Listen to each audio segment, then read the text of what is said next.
Assalamualaikum warahmatullahi wabarakatuh. Perkenalkan, nama saya Saptor Agil Priyamudo, SPD SD, calon guru penggerak angkatan kelima dari SD Negeri 2 Semangkung, Kabupaten Banjarnegara. Guru bergerak Indonesia Maju. Saya akan menyampaikan tugas modul 1.1 pembelajaran koneksi antar materi, kesimpulan, dan refleksi pemikiran Ki Hajar Dewantoro.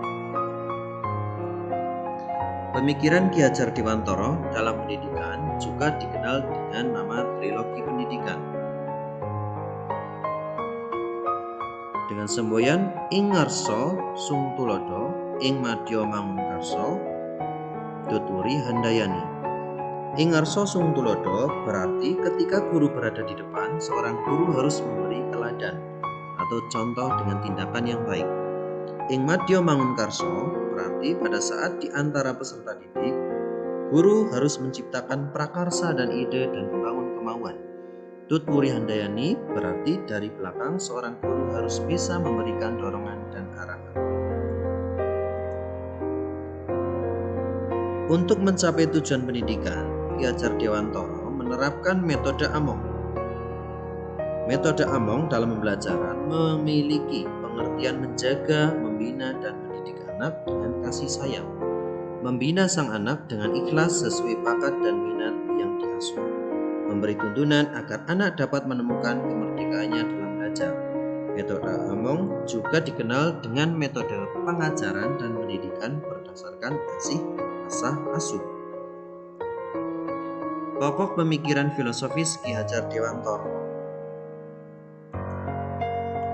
Pendidikan sebagai tuntunan dalam konteks budaya menuntun diwujudkan dalam keteladanan guru dalam proses pendidikan, baik keteladanan sikap, karakter, dan perilaku.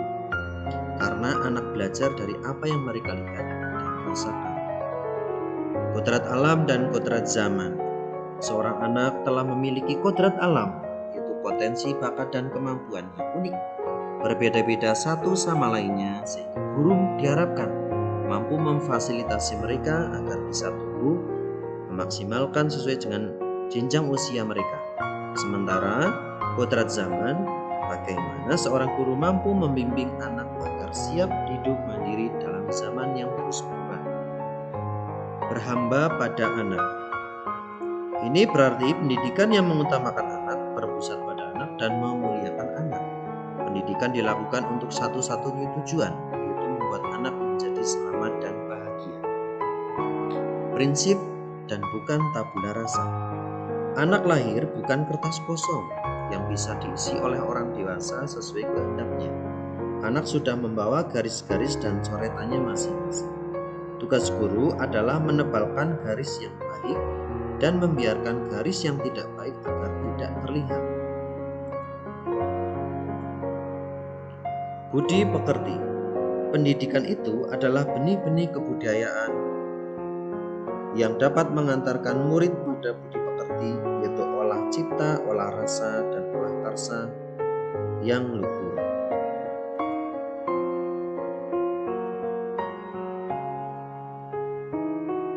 Filosofi pemikiran Ki Hajar Dewantoro itu bermuara pada profil pelajar Pancasila yang terdiri dari beriman bertakwa kepada Tuhan Yang Maha Esa dan berakhlak mulia, berkebinekaan global, gotong royong, kreatif, bernalar kritis, dan mandiri. Ada beberapa hal yang perlu diperhatikan dalam mewujudkan merdeka belajar. Di sini, sebelum mempelajari modul 1.1, ada beberapa hal yang saya yakini, yaitu yang pertama, dalam pembelajaran saya memandang pentingnya transfer pengetahuan dari guru kepada siswa, sehingga guru harus aktif mengajar dan siswa duduk di tempat duduknya masing-masing. Yang kedua, saya sangat menginginkan dalam proses pembelajaran yang saya lakukan, siswa harus bisa tertib, duduk yang rapi, diam dengan pandangan yang terpusat pada gurunya dengan harapan dapat membuat siswa dengan mudah memahami materi-materi yang saya sampaikan. Yang ketiga, Dalam pembelajaran yang saya lakukan, saya lebih sering menggunakan metode atau strategi yang bagus menurut saya, tetapi tidak pernah memperhatikan kebutuhan siswa atau pembelajaran seperti apa yang mereka inginkan. Yang keempat, saya tidak pernah membuat kesepakatan bersama saat mengawali pembelajaran. Nah, ini yang saya yakini sebelum saya mempelajari modul 1.1. Kemudian setelah saya mempelajarinya, maka saya tahu bahwa ternyata seharusnya siswa diposisikan sebagai subjek pendidikan yang memegang peran penting terhadap jalannya pembelajaran. Guru sebagai fasilitator yang mengarahkan siswa belajar sesuai potensi, minat, bakat, dan cara belajar. Pembelajaran hendaknya dilaksanakan dengan cara among, yakni menuntun potensi anak berdasarkan budaya. Kemudian saya juga tahu bahwa pembelajaran dilaksanakan bukan dengan tuntutan kepada anak, tetapi dengan memberikan kebebasan kepada anak untuk belajar sesuai kebutuhan sehingga tercipta kemerdekaan belajar.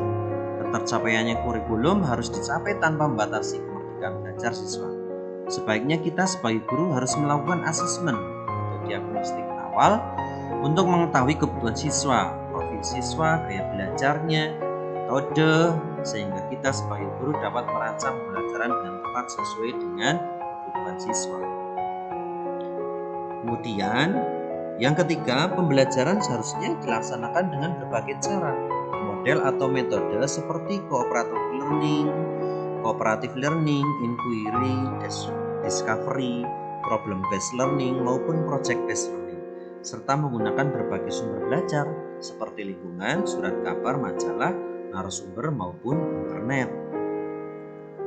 Kemudian sebaiknya sebelum kegiatan pembelajaran dilaksanakan perlu kesepakatan belajar antara guru dan siswa dengan tujuan agar kegiatan pembelajaran dapat berlangsung dengan baik, dapat lancar, tertib, dan lebih fokus sehingga tujuan pembelajaran dapat dicapai dengan maksimal.